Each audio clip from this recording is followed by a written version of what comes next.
Hello friends, in the series on the income tax cases, today we will discuss a very important issue of imposing the penalty under section 271 subsection 1 clause C by the department in cases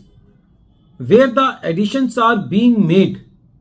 on estimation basis and that too on the percentage basis on the alleged amount of bogus purchases or sales. The moot question before Mumbai ITAT G bench was that if the addition is made on the estimation basis of some percentage, in that case whether the AO is justified to impose the penalty without bringing on record that the assessee has furnished inaccurate particulars of income or concealed his income. This issue has been well taken up by Mumbai ITAT G bench in the case of Income Tax Officer versus Sunil Bhagwan Das Vorani HUF, and this case has been reported in 114 ITR Tribunal at page number 146. In the present case, the assessee is a trader in iron and steel. The assessing officer has received the information from the sale tax department that the assessee is involved in some unwanted transactions of booking some bogus purchase and sales. So accordingly, the assessing officer issued the notice under section 148, and during the assessment proceedings, the assessing officer made the addition of 25% of the sales amount into the returned income of the assessee. When the assessee filed the appeal before the CIT appeal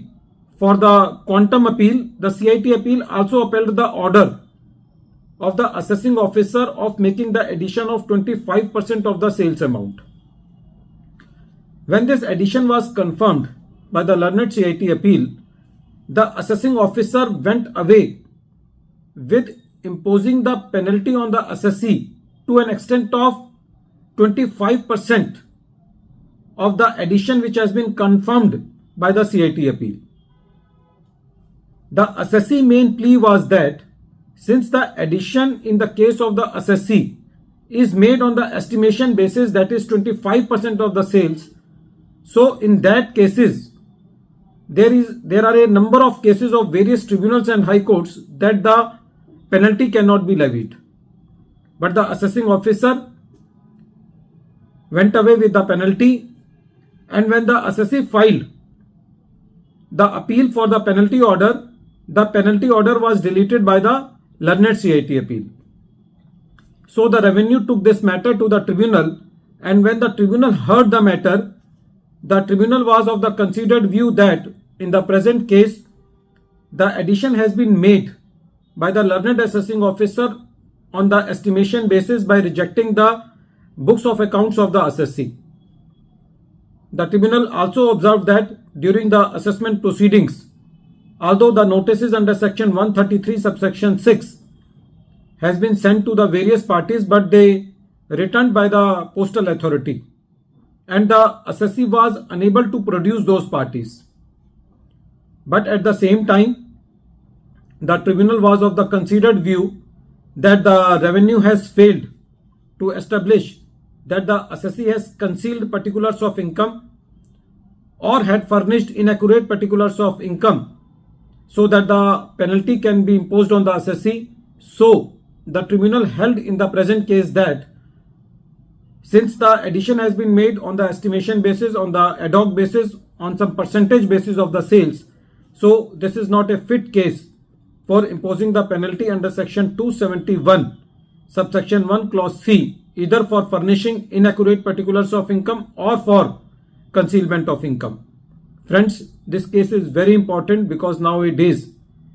a lot of additions are being made for bogus purchases on the estimation basis, and sometimes it happens that those cases end up at the higher appellate stages when the higher appellate authorities confirm the addition on some percentage basis, that is the GP rate of the assessee or some higher rate, and the assessing officer confirms the penalty up to that addition, of the GP rate. So in those cases, this case is very important and will help the assessees to get through their penalty orders. At the end of this video, once again I am repeating the name of the case. The name of the case is Income Tax Officer versus Sunil Bhagwan Das, Vorani, Hindu Undivided Family, and this case has been reported in 114 ITR Tribunal at page number 146, and the matter has been decided by Mumbai ITAT G bench on 22nd July 2024. Thank you, friends.